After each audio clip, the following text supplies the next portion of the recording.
The phone rang at 11:47 p.m. on August 4th, 1962, shattering the desert silence of Barry Goldwater's Phoenix home.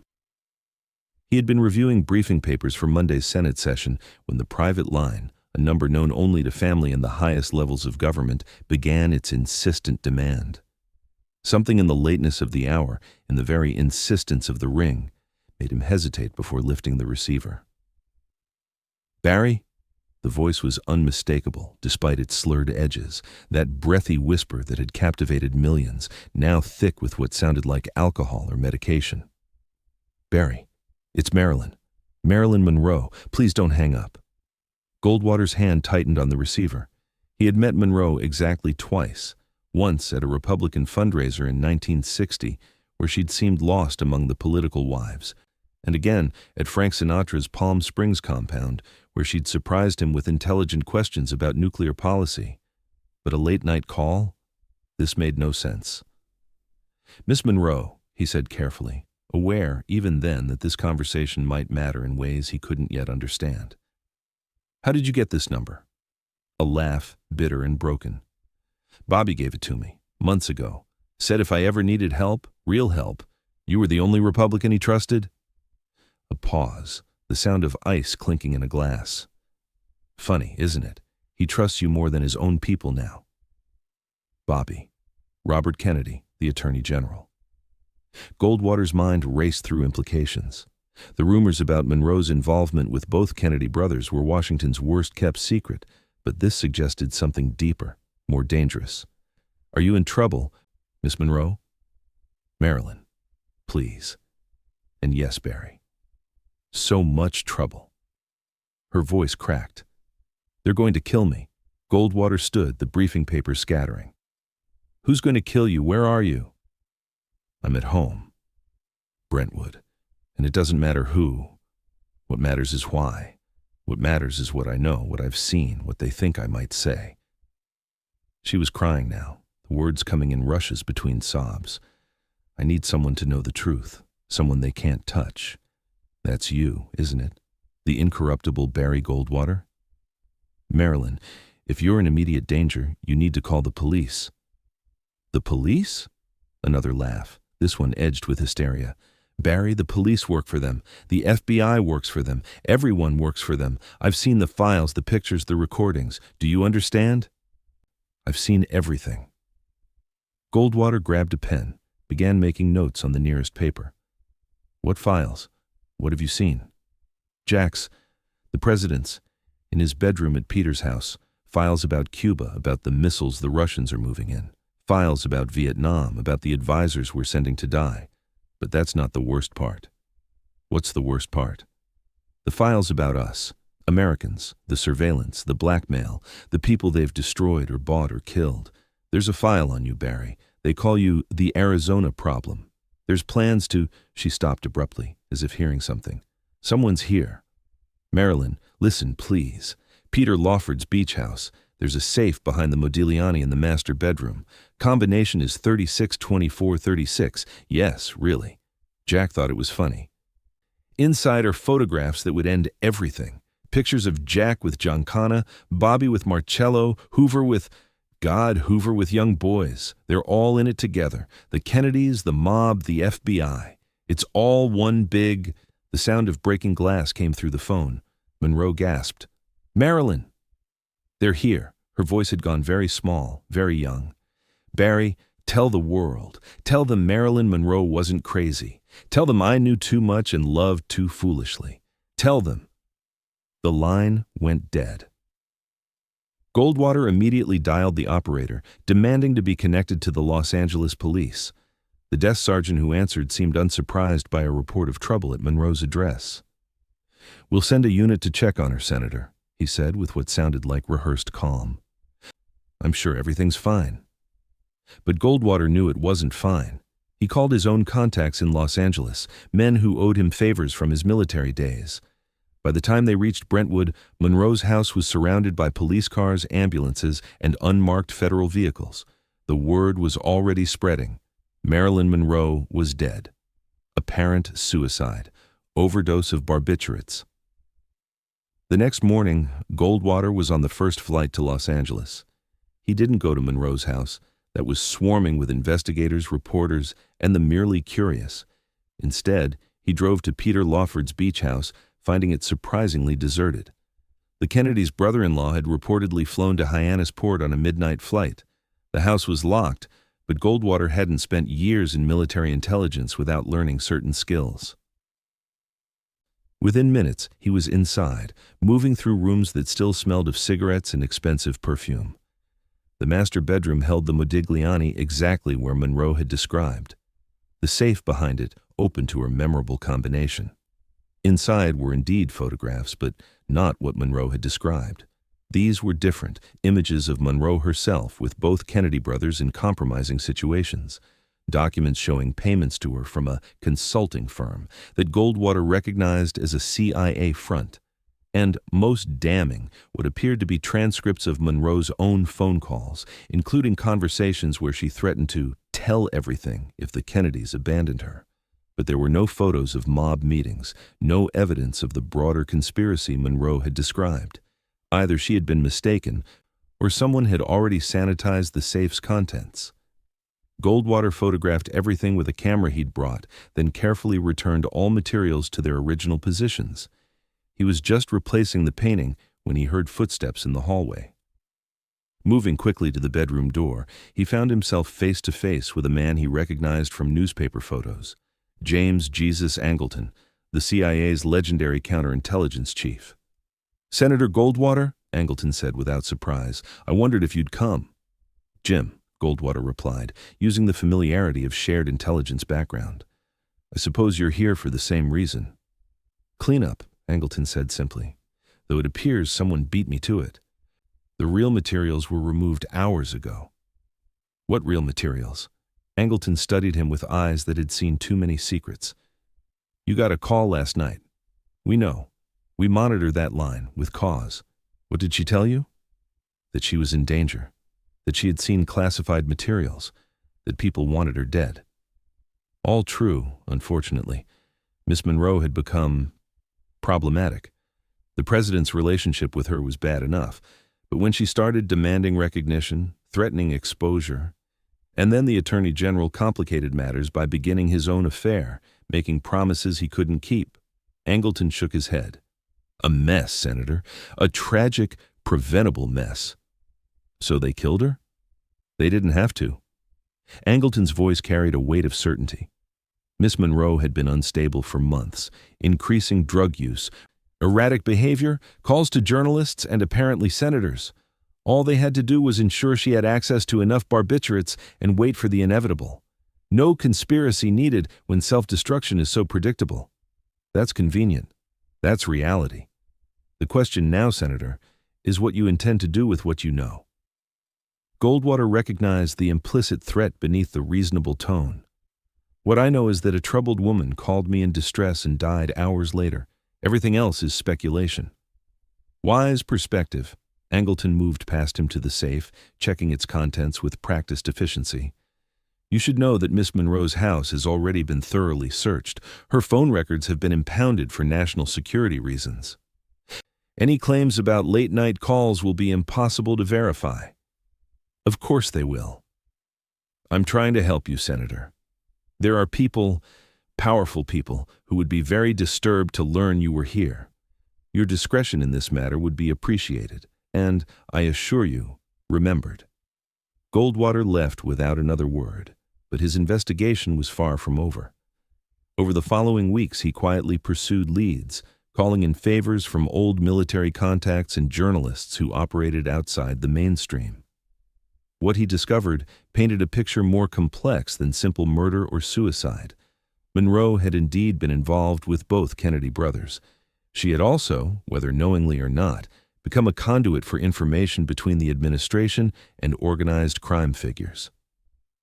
The Kennedys had used her to pass messages to Sam Giancana and other mob bosses, promises made in exchange for electoral support that were now being broken. Monroe, in her deteriorating mental state, had become a liability to all sides. 3 weeks after her death, Goldwater received an unexpected visitor at his Senate office. Robert Kennedy entered without appointment, his usual arrogance replaced by something that looked like fear. "Barry," he said without preamble, "I understand you've been asking questions about Marilyn. A citizen died under suspicious circumstances. I thought someone should care." "I cared," Kennedy said, his voice cracking slightly. "More than you could know, but caring doesn't change facts." "What facts?" Kennedy slumped in a chair, suddenly looking far older than his 36 years. She knew things. Not the grand conspiracy she imagined. Marilyn saw plots everywhere near the end, but real things, dangerous things, about Cuba, about our dealings with certain elements. The mob, among others. My brother and I made compromises to get elected. We thought we could control the situation, use these people, and then discard them. We were naive. And Monroe was beautiful and doomed and knew too much. She tape-recorded conversations, Barry. Not deliberately. She had recording equipment to help her learn scripts, but the machines kept running during intimate moments. She had recordings of Jack discussing the Cuba situation, of me talking about our plans to prosecute the very men who helped elect us. Where are these recordings now? Gone. Destroyed. Along with any other evidence of our indiscretions. Kennedy's laugh was bitter. "Do you know what it's like to mourn someone while simultaneously being relieved they're dead? To know that your political survival required their silence? Why are you telling me this? Because you have a reputation for discretion, because you're going to run against us in '64, and I need to know this won't be used. Because," Kennedy paused, choosing his words carefully, "because I need someone outside our circle to know the truth, in case something happens to us too. You think you're in danger? I think we've created a monster we can't control. The mob, the intelligence agencies, the military contractors, they all have pieces of us now. Marilyn was just the beginning." The conversation haunted Goldwater for years.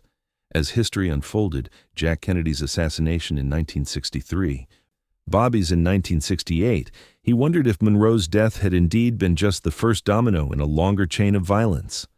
In October 1962, just 2 months after Monroe's death, the Cuban Missile Crisis erupted exactly as she had warned. The classified documents she'd claimed to have seen proved prophetic.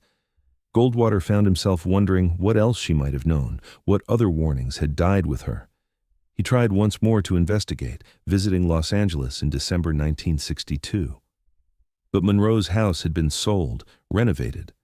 Lawford had moved to New York. Key witnesses had suffered convenient memory losses or sudden relocations. The LAPD officers first on scene had been transferred to different divisions.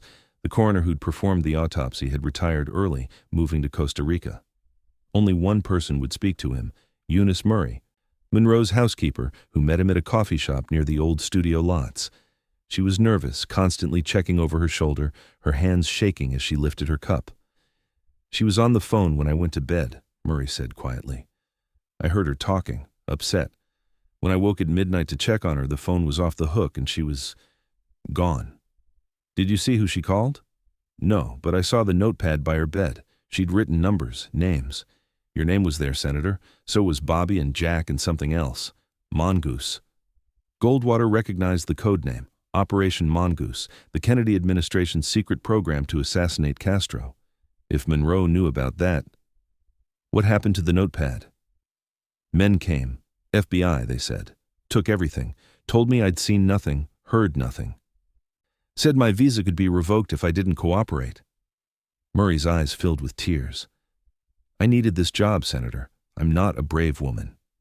"You're braver than you know," Goldwater assured her. "Did Marilyn say anything to you about what she knew?" "She said they were all liars. The president, his brother, their friends, said they used her and would throw her away like garbage.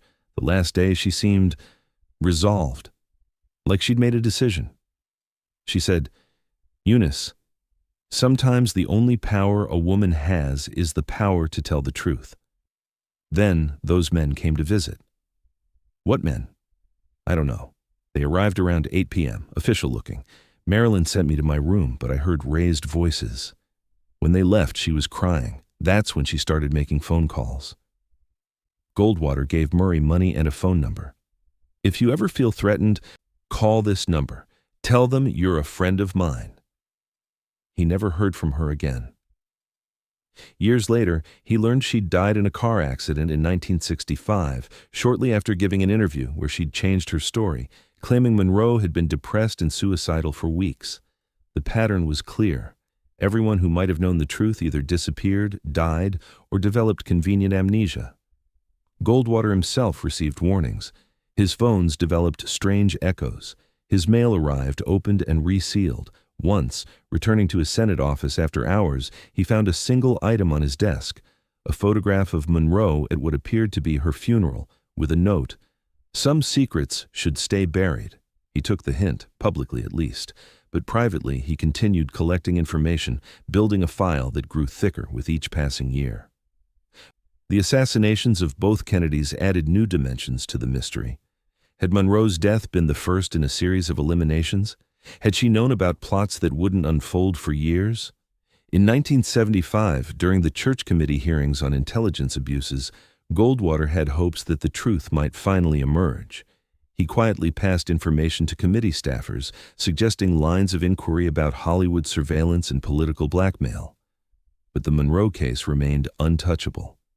When one staffer pressed too hard, he was reassigned to investigating postal regulations. The breakthrough came from an unexpected source. In 1978, a former FBI agent named William Sullivan contacted Goldwater. Sullivan had been Hoover's right-hand man before a bitter falling out. Now dying of cancer, he wanted to clear his conscience. Hoover had files on everyone, Sullivan told Goldwater in a Maryland hotel room. The Kennedys, Monroe, even you. But the Monroe situation was special. She'd become involved with both brothers, yes, but more importantly, she'd been present during discussions of the most sensitive national security matters. So she was killed? Not exactly. She was allowed to die. Hoover knew she was suicidal, knew she had access to lethal amounts of barbiturates. All he had to do was ensure she was pushed to the breaking point at the right moment. How? The Kennedys were told to cut her off completely. No calls, no contact. Then Hoover arranged for her to receive certain information, photos of Jack with other women, transcripts of Bobby calling her a loose cannon. Finally, on August 4th, agents visited her home, told her she was under investigation for breaching national security, that she'd be prosecuted, humiliated. My God! She called Bobby, begging. He'd changed his number. She called the White House. They wouldn't put her through. That's when she started calling others, journalists and eventually you. Hoover was monitoring everything. When she reached you, he knew it had gone too far. So they killed her then? No need. She'd already taken the pills. They just had to ensure no one reached her in time. The housekeeper was told to check on her later. The doctor was delayed in traffic that didn't exist. By the time help arrived, it was too late. Sullivan provided documents, not originals, but photocopies of FBI memos discussing the Monroe problem and containment strategies. The language was bureaucratic, but the meaning was clear. Monroe's death had been orchestrated through psychological manipulation rather than direct violence. Why didn't the Kennedys stop it? Goldwater asked. If they cared for her. They were trapped. Hoover had them cold, recordings of Jack with Monroe, with Judith Campbell, with others. Bobby's promises to Monroe about divorcing Ethel, financial records showing campaign contributions from Giancana and other mob figures. If they'd tried to save Monroe, Hoover would have destroyed them. So they sacrificed her. They sacrificed themselves too, in a way. The guilt destroyed Bobby. He was never the same after August 62. And Jack, well, some say Dallas was karma catching up. Sullivan died 2 months later, reportedly in a hunting accident. The photocopies he'd given Goldwater disappeared from the senator's safe, not stolen, but simply gone, as if they'd never existed. The message was clear. Some truths were too dangerous for even Barry Goldwater to possess. In his later years, Goldwater would occasionally speak obliquely about Monroe. She was a casualty of war, he told one biographer, not the Cold War, but the secret war, the one between those who wield power and those who are wielded by it. When pressed for details, he would shake his head. Some secrets die with those who kept them. Marilyn knew too much and trusted too easily.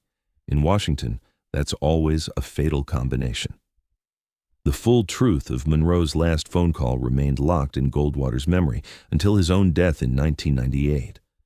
Among his private papers, investigators found a single sheet with a date, August 4th, 1962, and a quote, "Tell them Marilyn Monroe wasn't crazy." There was no other context, no explanation. Those who knew Goldwater's habit of destroying sensitive documents wondered why he kept this one cryptic note. Perhaps it was his way of honoring a promise to a doomed woman who had reached out in her final hours. Or perhaps it was a reminder that in the world of power and secrets, even the most powerful could become victims of the very systems they thought they controlled. Years later, declassified FBI files would reveal extensive surveillance of Monroe, confirming at least parts of Sullivan's story. But the crucial documents, the ones detailing August 4, 1962, remained classified or missing. The official story never changed. Troubled actress, accidental overdose, tragic but not mysterious. Yet, for those who knew about the midnight phone call to Arizona, questions lingered. What exactly had Monroe seen in those files at Lawford's house? What secrets were worth ensuring her silence? And how many others had been similarly allowed to die when they knew too much? In 2012, on the 50th anniversary of Monroe's death, a retired CIA officer who'd worked under Angleton gave an interview. Asked about Monroe, he smiled sadly. She was collateral damage in a war she didn't know she was fighting.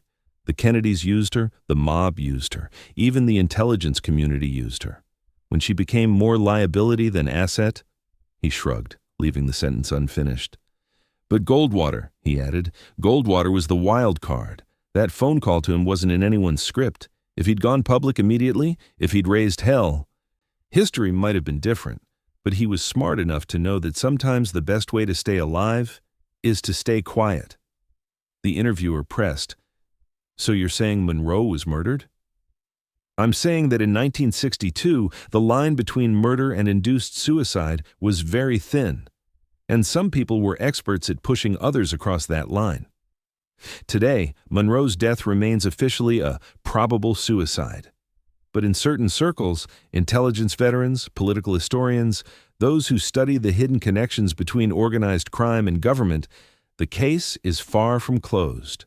They speak of the Goldwater call as a key piece of evidence, a moment when the victim reached out beyond her controller's reach.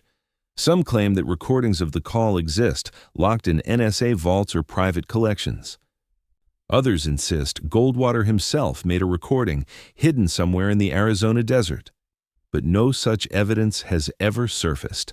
All that remains is the testimony of those who knew Goldwater, who confirm he was deeply shaken by something that happened on August 4th, 1962.